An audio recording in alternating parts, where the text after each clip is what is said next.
those of you who were around in the Bay Area in 2011, you might remember what was really kind of an existential moment for Airbnb. It was fairly young in its history at that point.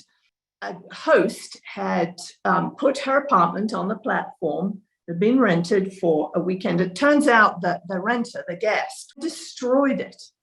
And Airbnb's initial response was pretty lame, to be honest. And Brian admits that now. It was insufficient, and the woman whose apartment was trashed was pretty angry about it and took to social media.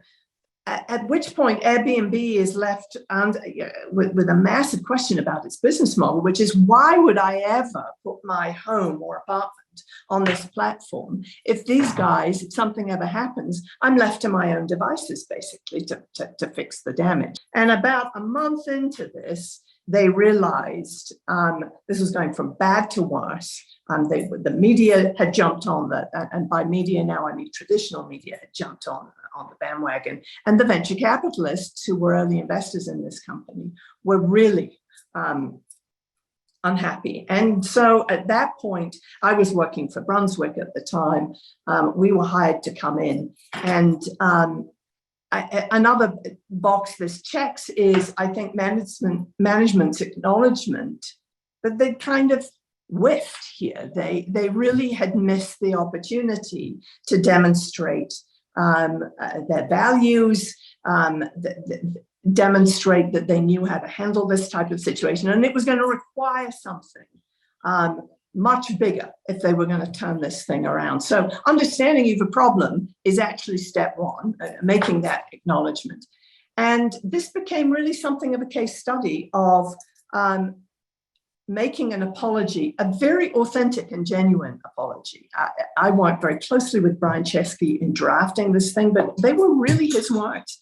And he knew the company had made a major missteps. It required something more, though, than just a PR exercise. There was a problem with the business model.